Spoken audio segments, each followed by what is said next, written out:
tous, c'est Elodie, Hello Tulipe sur Instagram et sur Ravelry et je suis ravie de vous retrouver pour le 18e épisode de mon podcast créatif dédié majoritairement au tricot et parfois à d'autres loisirs créatifs, et aujourd'hui il y aura une partie couture.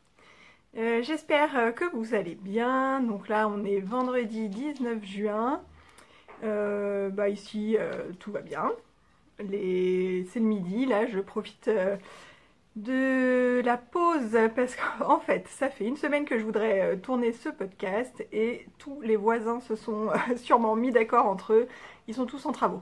Donc à chaque fois que j'essaye de m'installer et de commencer à enregistrer, je suis interrompue par des bruits de perceuses absolument horribles. Donc j'ai laissé tomber plusieurs fois et là il est midi et quelques, midi 20.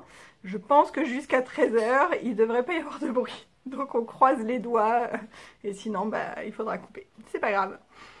Bref, c'est pas très intéressant. Du coup aujourd'hui nous allons parler de tricot. J'ai donc un projet terminé et je vais vous parler de mes deux nouveaux en cours et je ne vous parlerai pas de mes nombreux autres en cours que j'ai complètement laissés à l'abandon. Pas de nouveautés, enfin si, il y a des nouveautés dans le stage, mais je vais vous en parler pendant les en cours. Ensuite, une partie couture assez conséquente. J'ai deux tenues à vous présenter et je vous parlerai peut-être d'un tissu aussi, j'aurai besoin de vos conseils si j'ai le temps. Voilà, et on va attaquer tout de suite avec la partie tricot.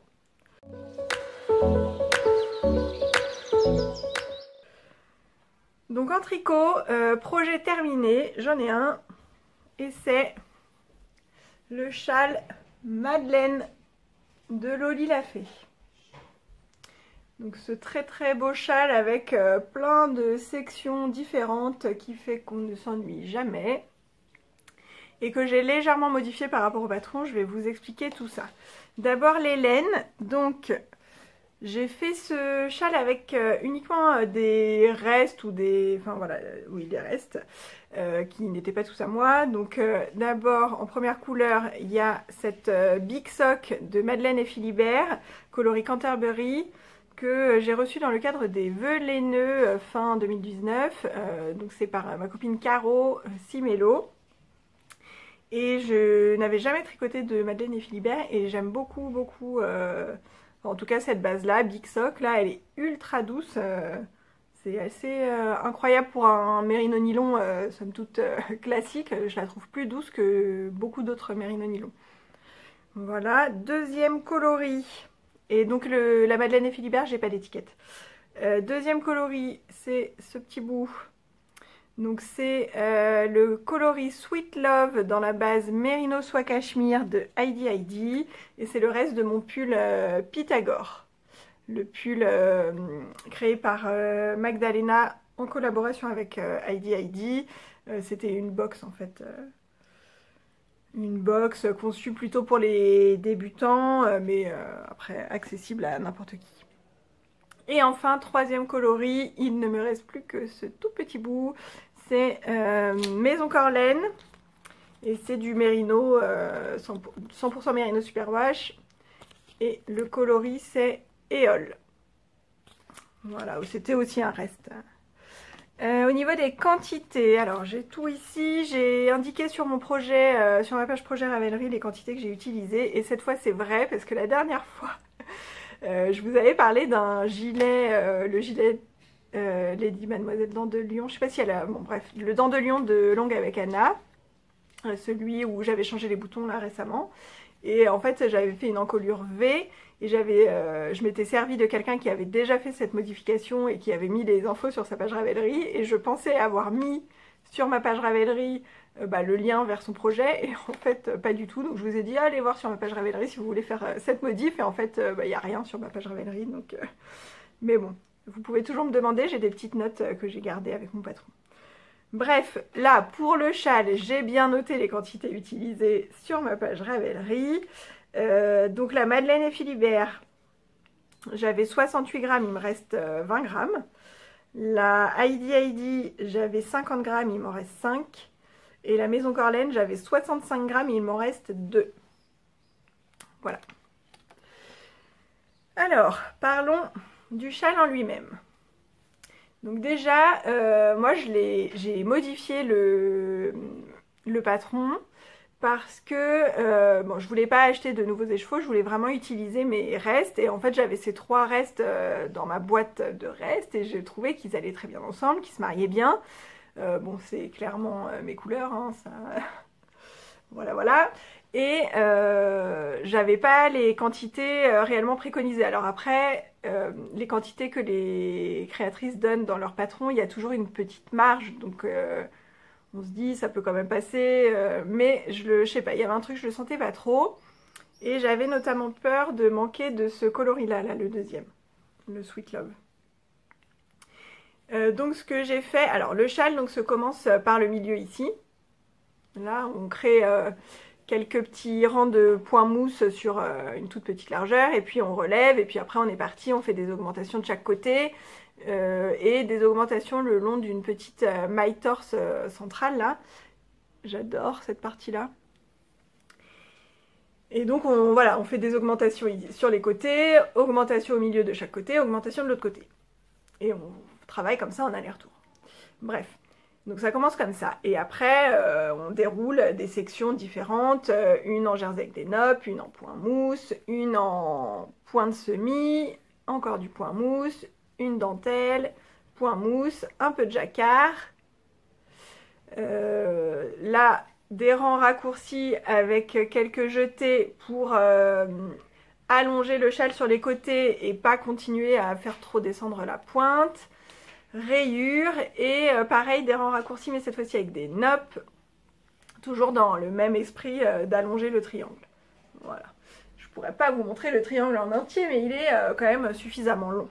Parce que en tout c'est un châle qui m'a pris, je regarde, je fais un petit calcul vite fait, calcul mental, pourtant je suis au taquet du calcul mental depuis, depuis le 16 mars, on en fait tous les jours, hein, ça n'a pas de problème. 111, 116, 156 grammes. Donc finalement c'est un écheveau et demi. Donc ça pourrait ne pas être si grand que ça. Et si je me recule un peu, vous voyez que quand même il est bien long. Hein, parce que là, jusqu'au milieu, si je prends la pointe, hop, ça va jusqu'à mon épaule, donc ça fait à peu près 1 mètre. 1 mètre jusqu'au milieu, 1 mètre de l'autre côté. Donc il y a bien, même plus, 2 mètres d'envergure. Donc tout ça dans juste un écheveau et demi, c'est pas mal. Bref, c'était pas ça que je voulais vous dire à la base. Donc on commence par là. Et en fait sur cette partie, normalement il y a plus de noppes que ça. Et moi j'ai dû enlever, alors je sais plus, peut-être 2 répétitions je pense. 2 répétitions de noppes. En fait ce que je voulais pas, c'est trop augmenter au début et me retrouver avec beaucoup de mailles. Et du coup les sections d'après, comme elles sont un peu moins hautes, du coup si j'étais obligée de raccourcir les dernières sections, je me serais retrouvée avec des sections minuscules quoi. Là il n'y a déjà pas beaucoup avant le jacquard du coloris Canterbury, donc si j'avais pas eu assez et que je m'étais retrouvée à faire 1 ou 2 rangs au lieu de 5 ou 6, bah ça aurait fait bizarre. Donc j'ai préféré réduire au début où les sections étaient plus grandes. Donc là j'ai un petit peu réduit celle-ci. Et la première bande de point mousse en deuxième coloris là, normalement elle faisait le double. C'était la seule qui était plus haute. J'ai du mal avec les mots aujourd'hui. Voilà, donc j'ai réduit au début. Le problème d'avoir réduit les sections du début, c'est qu'en fait je me retrouvais pas du tout avec le nombre de mailles indiqué dans le patron. Puisque forcément j'ai moins augmenté. Donc à partir de cette troisième section là, bah, j'avais pas du tout le même nombre de mailles. Et comme c'est un point, à chaque fois un point différent qu'on répète de chaque côté là, de la maille centrale, bah, faut quand même que ce soit relativement centré. Alors en soi, même si ça n'avait pas été centré, personne ne l'aurait vu quoi. Mais moi je suis une mateuse, j'ai un esprit un petit peu, voilà quoi, psychorigide comme on dit. Et du coup je voulais que ce soit bien centré, du coup j'ai recalculé mon nombre de mailles. J'ai calculé à chaque fois quelle répétition, combien de mailles dans la répétition, combien de mailles j'allais avoir, en tenant compte du fait que ça allait augmenter petit à petit au fur et à mesure de la section. Et donc j'ai placé moi-même en fait mon point. Après, donc c'était pour le démarrage de la section, je me suis un peu pris la tête pour pas grand chose. Mais après, une fois que c'est placé le premier rang, bah, le reste ça suit tout seul. Bon, après point mousse, pas de problème. Et pareil avec les trous-trous et pareil avec le jacquard. Tout ça pour qu'au final, du coloris, je veux dire principal, mais le premier coloris que j'ai utilisé là, le rose clair, en fait il m'en reste 20 grammes. Donc c'est un peu bête. Et le coloris Sweet Love, celui dont j'avais peur de manquer parce que j'avais que 50 grammes, c'était mon plus petit reste. En fait, après les rangs raccourcis ici, normalement là, la pointe, on devrait presque pas voir de rose foncé. Parce qu'on devrait avoir uniquement une petite pointe qui s'évase au fur et à mesure grâce au rang raccourci. Et en fait, après cette section-là, que je sais pas comment je me suis débrouillée, et il me restait quand même, je sais pas, je dirais 15 grammes. Et du coup, je trouvais ça trop bête parce que 15 grammes de cette base-là, j'en aurais jamais rien fait.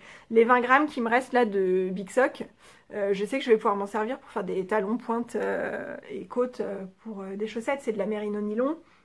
Il me reste pile 20 grammes, enfin, il n'y a pas de problème, je pourrais l'utiliser. Mais l'autre 15 grammes, je savais que j'allais rien en faire. Et du coup, bah, j'ai refait quelques allers-retours de point mousse. Donc en fait, c'est un peu bête parce que si je les avais mis ici au début, bah, concrètement, j'aurais eu assez, je pense. Bref.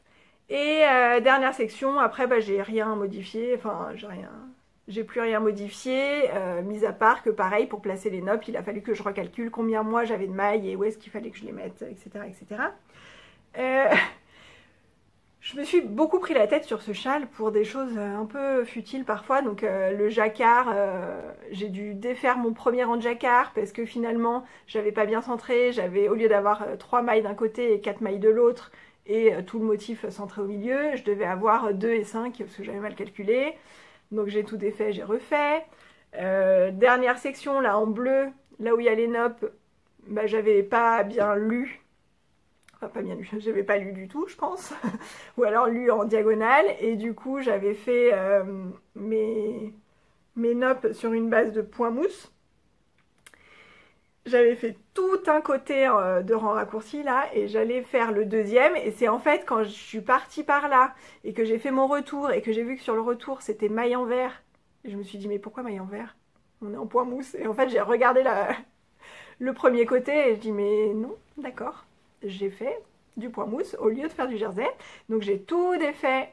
Mon premier côté, j'ai tout refait, etc., etc. Bref, j'ai passé beaucoup de temps à détricoter, j'ai passé beaucoup de temps à calculer pour en fait me dire au final qu'une fois que mon châle est enroulé autour du cou, bah personne ne voit qu'il y a une différence avec le patron, personne ne voit si mon jacquard, il y a 3 mailles d'un côté et 4 de l'autre, ou 2 d'un côté et 5 de l'autre. Concrètement, ça ne se voit pas. Donc j'avoue que je regrette un peu, en fait je regrette d'avoir modifié le début parce que je me dis j'aurais pu m'adapter en fait. J'aurais pu trouver des solutions pour m'arranger même s'il m'avait manqué un peu de laine. Mais bon, c'est comme ça. D'autant plus que le patron est très bien fait. Donc moi c'était... Alors c'est pas tout à fait le premier patron de Lolita que je tricote puisque j'ai fait le bonnet velvet.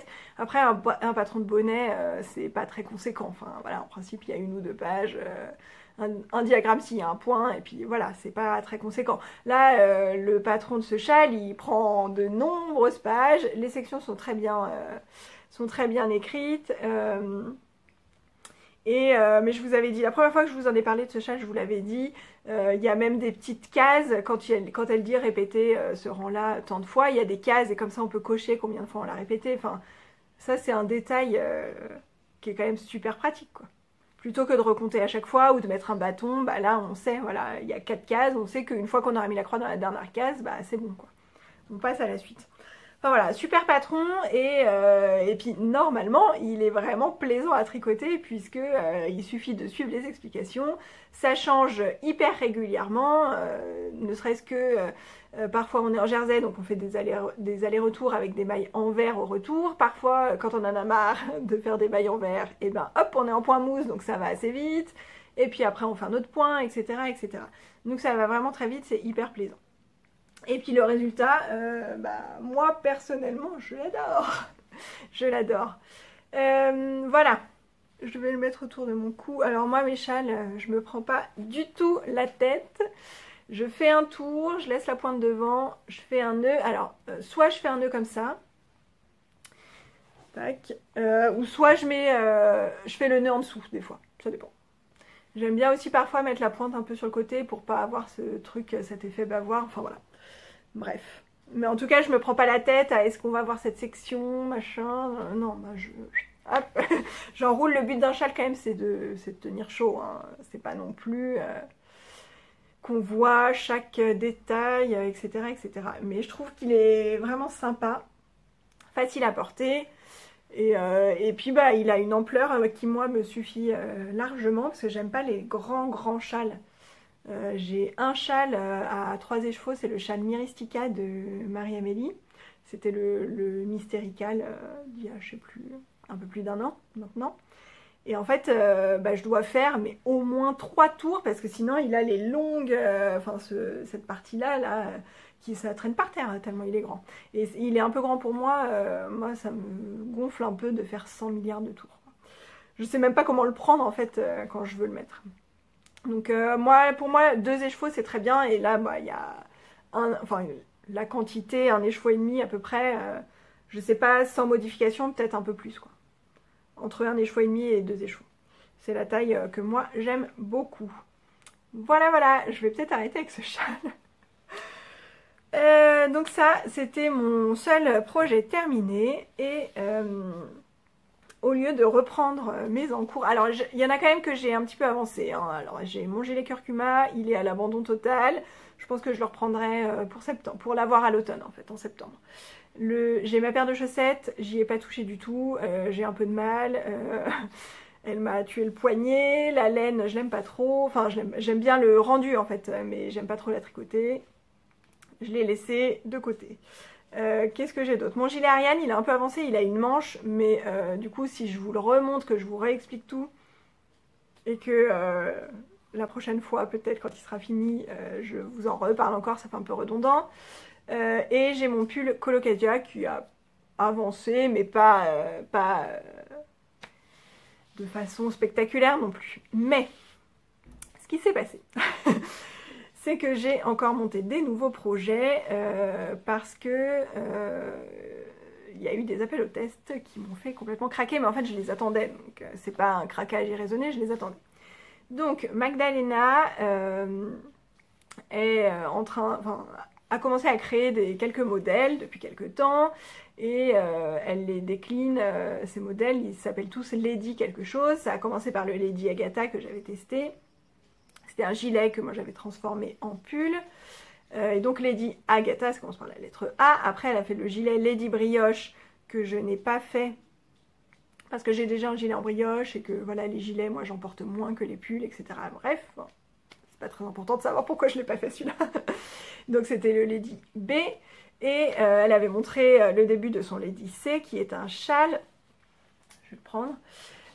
Qui est un châle avec beaucoup de points mousse et une petite dentelle sur le côté. Et ce Lady C, en fait, j'attendais l'appel au test. Et l'appel au test est tombé pendant le confinement. Donc moi j'ai dit oui, je suis partante, il n'y a pas de problème. Sauf que dans mon stash, somme toute assez conséquent, je n'ai vraiment... Enfin, je n'ai que... Non. J'ai des quantités de pulls, beaucoup. Un peu moins maintenant, mais j'en ai quand même pas mal. J'ai des quantités châles, mais c'est-à-dire des écheveaux solitaires que j'ai mariés 2 par 2. Mais du coup, j'ai des quantités châles bicolores. J'ai pas 2 écheveaux de la même couleur qui seraient destinés à un châle, ou alors il fallait que je casse une quantité pull, parce que donc moi en fingering je prends 3 écheveaux pour faire un pull, et donc il aurait fallu que je casse une quantité pull pour faire un châle, et il y avait, dans ce que j'avais, je me suis pas dit... cette couleur là il me la faut pour un châle. Donc je suis allée regarder un peu sur les sites, les envois avaient repris, je me suis dit bon allez, enfin on était début mai, hein, donc début mai, déconfinement le 11 mai, bon c'était pas voilà. Et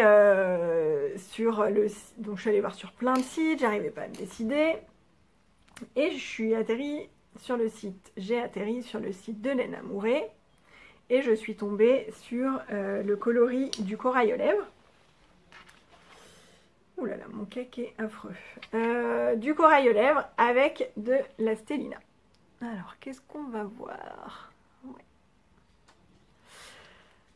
Donc, laine amourée. L'étiquette est comme ça. Et donc, c'est la base Cassiopée, Merino Nylon Stellina, en fingering, le coloris du corail aux lèvres. Alors, il est un peu plus rose, il est un peu plus foncé, un petit peu plus péchu que ça. J'ai énormément de mal à le prendre en photo. Là, il fait corail pâle et en fait, il est plus rose. Plus rose, un peu plus vif, quoi. Et donc j'ai passé ma commande le 8 mai, donc moi naïve, je me suis dit bah, le 8 mai, déconfinement, début du déconfinement le 11, je sais que les envois vont reprendre, il y a aussi beaucoup de teinturières qui avaient commencé à reprendre un petit peu les envois avant, et bah, j'ai pas trop réfléchi, sauf qu'en fait Pauline n'avait pas du tout envoyé de commande depuis le 16 mars, donc depuis le début du confinement. Et que le 11 mai, elle a commencé à envoyer les commandes de début mars. Donc autant dire que la commande du 8 mai, bah, elle est partie tout à la fin du mois de mai. Donc j'ai reçu mes écheveaux assez tardivement, le test avait déjà pas mal commencé et là je suis pas très en avance. Donc je me suis mis à fond dessus pour essayer de rattraper mon retard.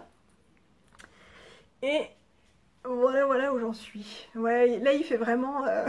il fait vraiment trop pâle, hein. C'est pas ça la couleur. Enfin non, c'est pas ça la couleur. Bref. Alors c'est pas un test secret, donc je vous le montre, mais après je vais pas vous détailler non plus.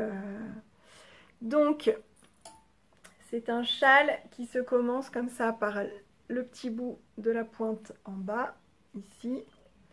Et on augmente que d'un côté, ça va être un triangle rectangle en fait.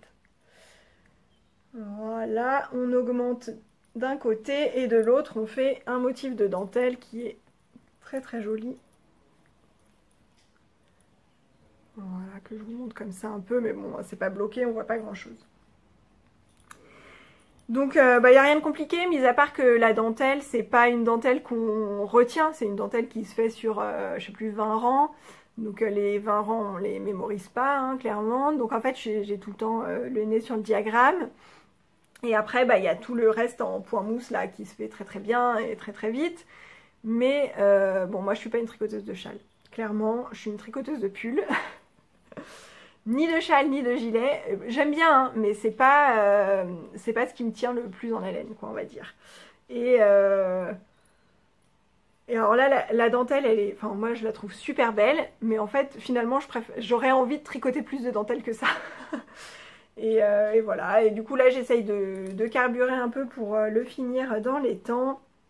Bon, ça devrait aller, si je mets les bouchées doubles, ça devrait aller. Voilà. Donc je pense qu'il va être assez sympa, à vrai dire. Il me reste encore, au niveau du nombre de répétitions, je dois en être aux 2/3, donc il me reste encore pas mal. Et au niveau envergure, bah il fait déjà tout ça, hein. Donc je pense qu'il va être pas mal aussi.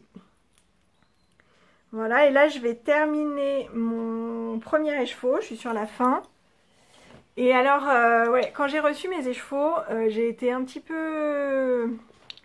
c'est pas déçu le mot, enfin, j'ai un peu tiqué. Parce que, mais alors là du coup déjà on voit pas la bonne couleur, alors est-ce qu'on va voir... En fait j'en ai un qui est plus foncé que l'autre. Celui-là où je suis sur la fin là il est plus clair et celui-là il est plus foncé. Donc là je vais peut-être faire des petites rayures sur quelques rangs. Et voilà, mais à mon avis il y aura une différence, c'est quasi sûr. Donc ça va que c'est sur un châle.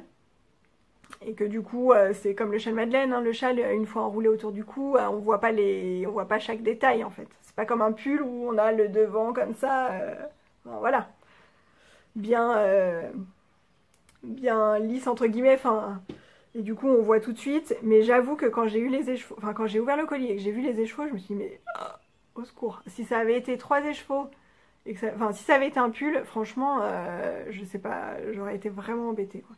Mais bon, non, on voit pas là, on voit pas bien. De toute façon, on voit même pas la bonne couleur. Alors, qu'est-ce on va rien voir des nuances différentes. Bref, du coup, je sais pas, soit je m'en fiche et je vais jusqu'au bout de mon premier écheveau et j'attaque le deuxième et tant pis. Soit je fais quand même quelques rayures, bah là, enfin, en gros ça va se décider au moment où j'y serai, c'est-à-dire là, la prochaine fois que je le ressors, quoi. Bref. Donc voilà, c'est un châle que je vais beaucoup aimer, qui à mon avis aura la taille que j'aime, la profondeur que j'aime. La dentelle est super belle, après c'est juste que moi je préfère tricoter des pulls que des châles. Et pourtant j'ai très souvent un châle sur mes aiguilles. Mais, parce qu'il y a plein de modèles quand même qui sont très très beaux. Mais au process tricot, je préfère tricoter des pulls. Bref, deuxième en cours.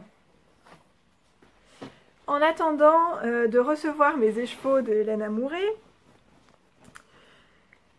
Magdalena, encore une fois, nous a montré son Lady D, Lady Danton, qui est cette fois un pull. Alors là, j'ai dit un pull, bah je suis un peu obligée, hein. Appel au test, allez hop, moi je veux.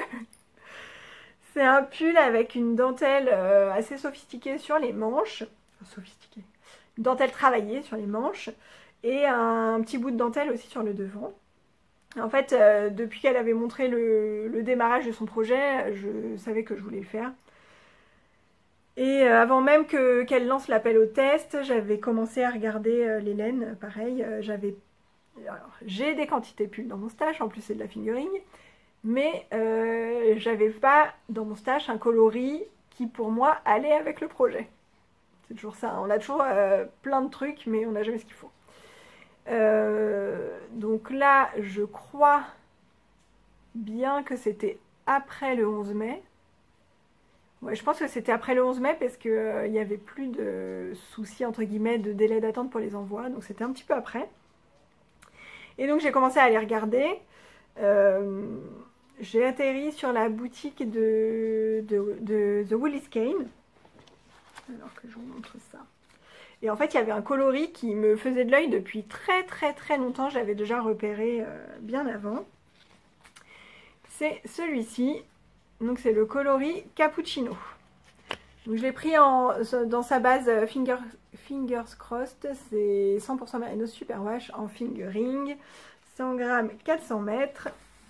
Et en fait, j'avais déjà tricoté cette base il y a longtemps. Ça devait être mes premiers écheveaux teint à la main que j'avais acheté, il me semble. Et elle est bien moelleuse, je sais pas comment dire, elle est pas toute fine.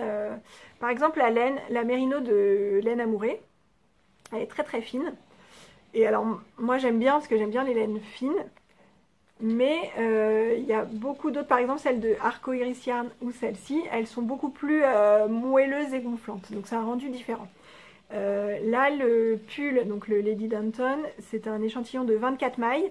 Et donc un échantillon de 24 mailles, pour moi, si je le fais dans une laine trop fine, ça donne un résultat un peu ajouré que je n'aime pas.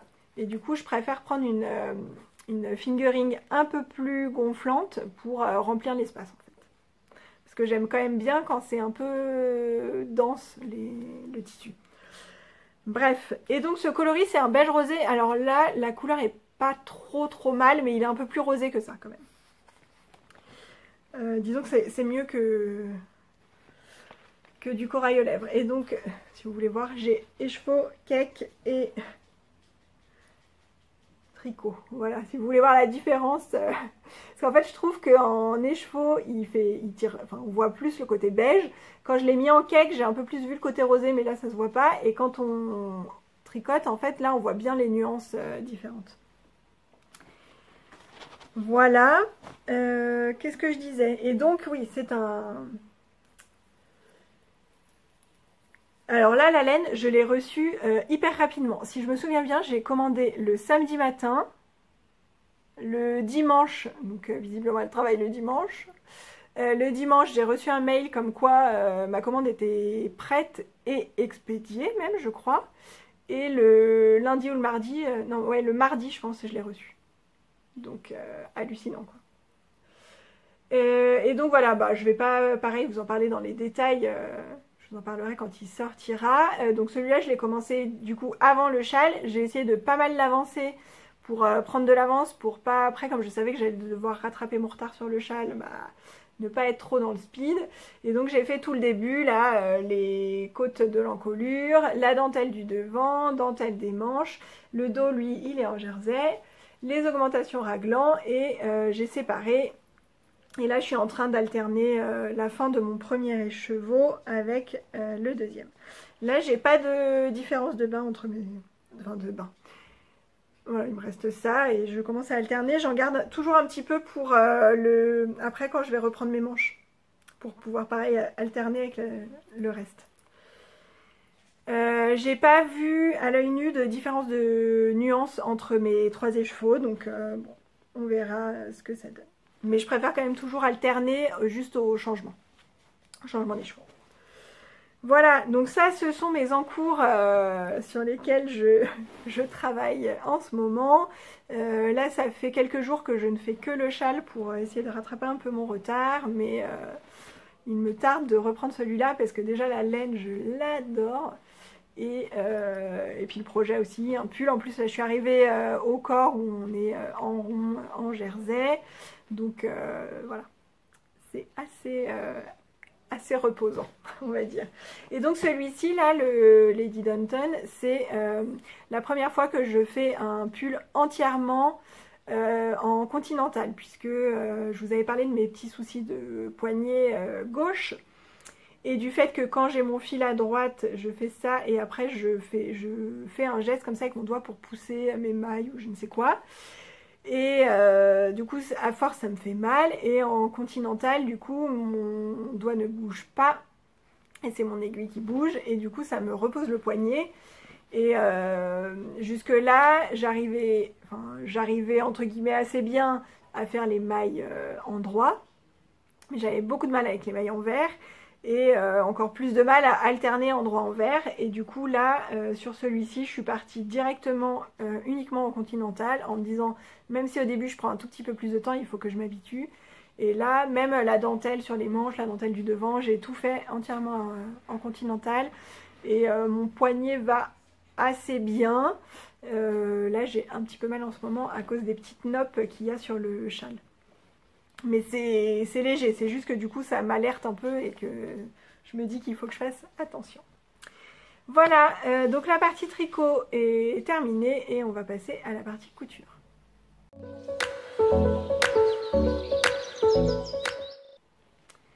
Donc en couture, j'ai 2 tenues à vous présenter.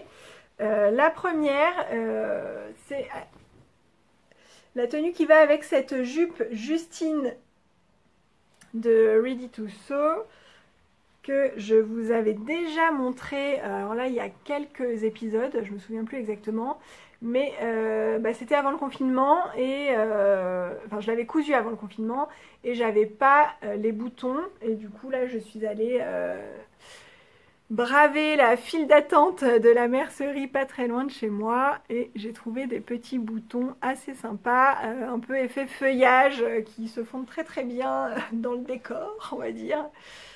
Voilà, donc je vais pas vous en reparler en long, en large et en travers, hein. C'est un patron gratuit qui est assez simple. Alors normalement il y a des grandes poches devant, moi je les ai pas faites. Ça se fait très bien. Mes coutures sont pas terribles parce que c'était avec mon ancienne machine quand elle déconnait à plein régime. Donc c'est pas super, faut pas regarder l'intérieur, mais de l'extérieur ça ne se voit pas et c'est tant mieux. Et voilà, c'est une jupe que j'aime beaucoup. J'étais pas trop sûre que ça puisse m'aller et en fait j'adore. Je vous la montre d'un peu plus loin. Voilà. Entière, ça donne ça. Et donc c'est longueur à peu près midi, hein, ça m'arrive au milieu des mollets. C'est pas tout à fait long et c'est pas non plus au genou, c'est entre les deux. Et vraiment j'aime beaucoup, elle est hyper agréable. Le tissu donc il vient de chez Benitex mais il a déjà plus d'1 an et c'est une viscose, mais une viscose donc là quand je regarde en fait on voit les marques de tissage en diagonale. Du coup c'est, je sais pas si on va voir là sur un... Oh bah non, on va rien voir du tout. C'est pas grave. Bref, on voit les lignes diagonales comme sur un sergé de coton ou une gabardine, quoi. Donc et le fait que ce soit du sergé comme ça, alors je sais pas si c'est vraiment du sergé, hein, je voudrais pas dire de bêtises, mais il me semble que c'est l'armure sergé quand quand on voit en diagonale comme ça. Alors ça reste fluide parce que c'est de la viscose, mais ça a plus de tenue que, j'en sais rien, un crêpe de viscose ou une viscose toute fine, toute légère. Là c'est un peu plus épais, ça a de la tenue, c'est pas du tout transparent et du coup c'est facile à travailler. Et franchement j'aime énormément ce type de tissu et j'aimerais bien en retrouver pour me faire une deuxième jupe Justine parce que j'adore en fait. J'étais pas sûre et en fait j'adore. Bref, une fois que mes boutons étaient posés, eh bien je me suis retrouvée comme une nouille parce que je n'avais rien pour aller avec. Mais en fait j'ai posé mes boutons et je me suis dit chouette, je vais pouvoir la porter, génial. Je l'ai enfilée et je me suis dit mais qu'est-ce que je vais mettre en haut pour aller avec ça? Eh bien je n'avais rien du tout.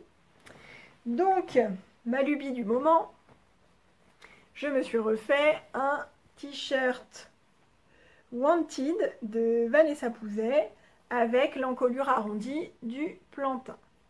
Donc t-shirt manche 3/4, ajusté, bien cintré là au niveau de la taille, donc c'est un t-shirt moulant. Je vous renvoie à mon épisode précédent si vous voulez plus de détails puisque je vous en avais déjà présenté un avec exactement cette même modification d'encolure. Et juste, oui, les modifications que je fais parce que j'en ai un autre encore à vous montrer. Je l'ai fait 3 fois du coup, ce petit mix. C'est juste au niveau du corps, je rallonge de 4 cm. Puisque pour moi, le fait que ce soit un t-shirt près du corps, c'est destiné à être porté rentré dans la jupe, ou dans un pantalon, ou je ne sais quoi, mais plutôt rentré. Et du coup, s'il n'est pas assez long, bah, quand on bouge, hop, ça peut ressortir et j'aime pas. Donc là, je rallonge de 4 cm, ça fait pile la longueur que moi j'aime porter. Après, j'ai l'impression que j'ai un long buste, mais bon, je ne sais pas trop. Hein. Et ça marche bien comme ça. Je vais pas me changer, je suis désolée, je vais vous mettre une photo. J'ai fait des photos... vous l'avez déjà vu sur Instagram, ça vous a beaucoup plu. Je vous remercie de tous les compliments et les retours très positifs. Je voulais dire autre chose à propos de ce patron, donc le Wanted. Il y a, au niveau des manches, il n'y a pas de cran pour repérer le... Vous savez, la manche, la pièce de patron, elle est un peu comme ça et avec l'arrondi au-dessus là. Et au niveau de l'arrondi, c'est pas symétrique. Donc il y a normalement un côté qui est destiné à être assemblé avec le dos du vêtement et un côté qui est destiné à être assemblé avec le devant. Donc si vous cousez par exemple des patrons d'Irendo, il y a 2 crans pour le devant, le dos et un cran pour le devant. Et le cran, on le retrouve aussi sur la pièce devant au niveau de l'emmanchure et on aligne et puis ça marche, c'est génial. Sauf sur le plantain où il me semble que les crans sont inversés. Mais bon, bref... ici, il n'y a pas de cran pour savoir où est le dos, où est le devant. C'est juste écrit sur le patron. Je sais plus comment. Enfin bref, c'est écrit sur le patron. Du coup, quand vous coupez votre tissu, il faut bien penser à faire un petit cran. Alors, ce ne sera pas un cran, ce sera pas un repère d'assemblage. Il n'y aura pas de 2 crans qui vont se superposer. Mais faites un petit cran dans votre devant ou dans votre dos, mais sachez où est-ce que vous le faites pour ne pas vous retrouver au moment d'assembler votre manche à votre emmanchure. Ah bah mince alors, c'est quel côté le dos et c'est quel côté le devant, parce que c'est juste pénible de devoir ressortir son patron pour trouver le bon côté. Donc voilà, moi je coupe un petit bout dans la marge sur le devant. Voilà, bah c'est tout. Je vous mets les photos pour que vous voyez ce que ça rend porté. Et donc oui, c'est un peu ma lubie du moment de faire jupe et t-shirt Wanted. Et j'aimerais bien refaire une jupe Justine, je la trouve vraiment sympa cette jupe. Deuxième tenue que je voulais vous montrer. Je vais commencer par le haut cette fois. Oh, mais c'est la même chose. Alors là, la couleur n'est pas du tout la bonne, ça sature, mais c'est un truc de malade. C'est pas du tout la bonne couleur. Alors oui, c'est un bordeaux, mais un bordeaux qui tire pas vers le rouge, mais qui tire un peu vers le prune plutôt. Donc c'est exactement la même chose, alors je vais pas vous redire, hein, le même mix t-shirt wanted en colure du plantain, toujours les manches 3/4 parce que bah, moi j'aime bien couvrir mes bras, je suis comme ça.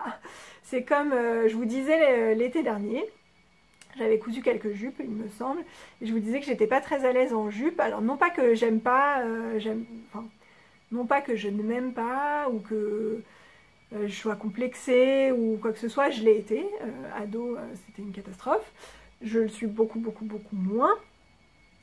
Je trouve que les jupes me vont bien, seulement je n'aime pas sortir dans la rue en jupe, notamment en région parisienne. Il y a toujours quelqu'un pour nous regarder de travers et ça, moi, ça m'exaspère. Moi, je suis quelqu'un qui... Je suis assez réservée et j'aime pas du tout attirer l'attention. Moi, si je peux me fondre dans le décor et passer inaperçu, c'est parfait. Donc oui, avoir des regards sur moi parce que je suis en jupe, ça me pose énormément de problèmes. Et c'est juste pour ça que je suis pas à l'aise à mettre des jupes en fait. Donc la jupe Justine c'est bien parce que comme elle est plus longue, ça couvre les jambes et ça, pour moi, ça attire moins les regards, on va dire. Bref, c'est un problème entre moi et moi. Et par contre en vacances, au bord de la plage, tout ça, enfin là il n'y a aucun problème. Tout ça pour vous dire quoi? Je ne sais plus. Bon bref, c'est pas grave. Ce t-shirt, juste que je voulais vous dire, le t-shirt précédent, c'est un jersey de coton qui vient de chez Benitex, aussi, que j'ai depuis aussi très longtemps, et d'ailleurs j'en ai pas mal. En fait, je m'étais fait un... Lors d'une commande, en fait, quand je repère un tissu, voilà, j'achète pas qu'un tissu en principe, c'est toujours soit pour rentabiliser les frais de port ou ce genre d'excuses complètement bidons, mais voilà, chez Benitex il y a toujours du jersey uni ou du sweat ou quelque chose, et bon, je complète toujours ma commande. Et donc j'avais ce jersey, il est un peu, donc celui d'avant là, celui-ci, il est pas hyper extensible, un peu ferme, et celui-là beaucoup plus fluide, et pourtant c'est un jersey de coton aussi, mais beaucoup plus fin, peut-être un peu plus proche de ce qu'on trouve dans le commerce en fait. Et celui-ci, il vient du marché de ma ville, parce qu'il y a un vendeur de tissus au marché, et parfois j'aime bien aller y faire un tour. Et sinon, c'est exactement la même chose, la même modification, 4 cm en bas, etc., etc. Et donc, celui-ci, je l'ai cousu pour aller avec cette jupe, qui est la jupe Charme de Atelier Scamit. Donc cette jupe, alors déjà le tissu c'est un... Alors je connais pas la composition, ça vient de chez Toto, c'était un coupon de tissu au poids, donc vraiment pas cher. Je savais même pas combien il y avait de métrage, mais j'aimais bien l'imprimer et voilà, je l'ai pris. Donc là vous voyez, il est super bien repassé, n'est-ce pas? Il froisse très facilement. Alors je dirais, il doit quand même y avoir du coton dedans, mais je dirais que ça doit être un mélange coton-polyester. C'est assez fin, mais c'est pas hyper fluide et ça froisse. Et ça froisse.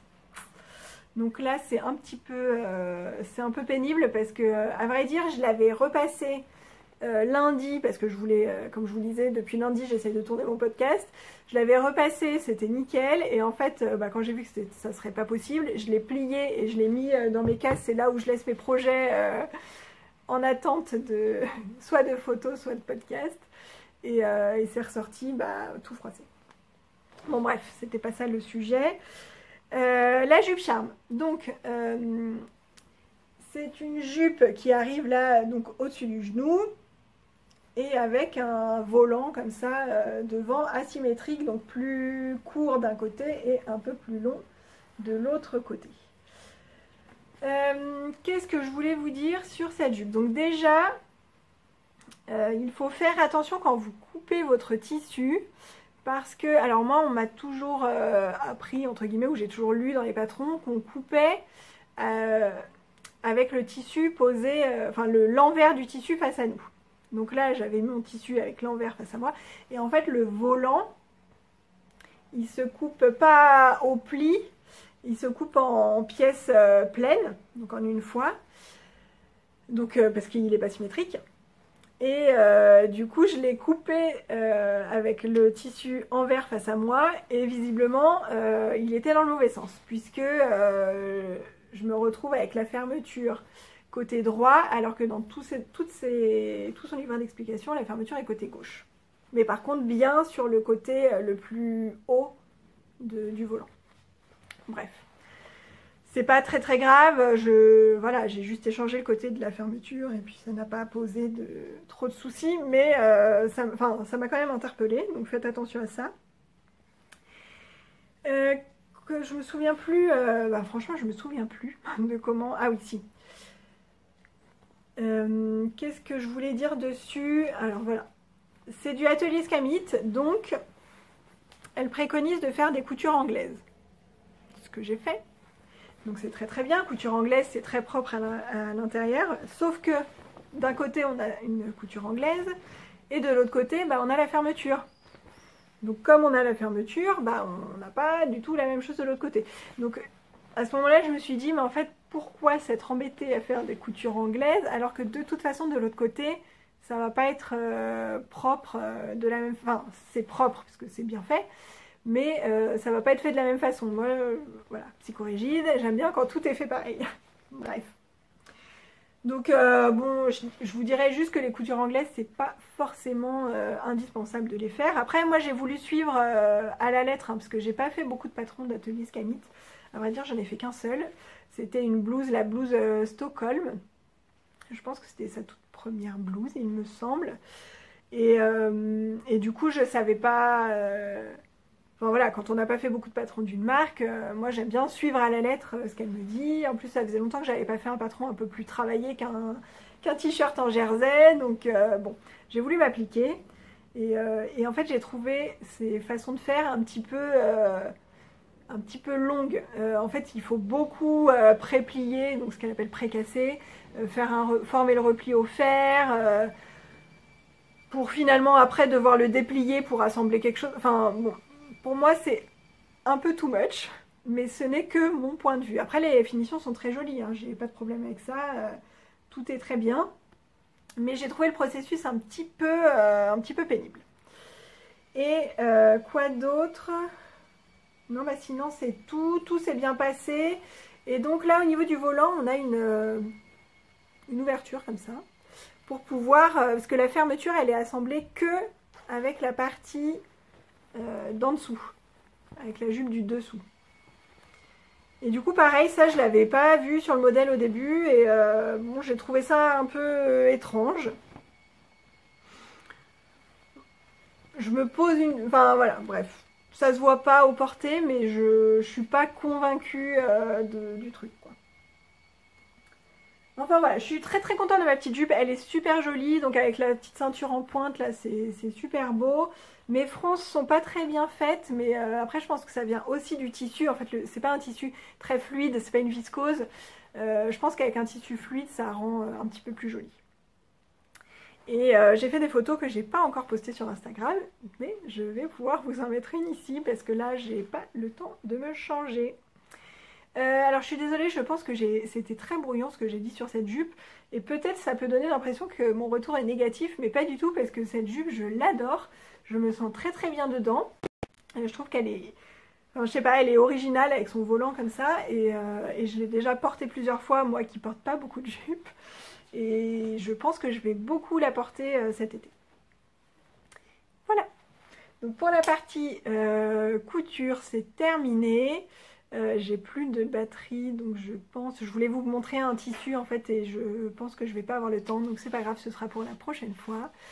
Je vais vous laisser là et je vous dis à très bientôt. Salut!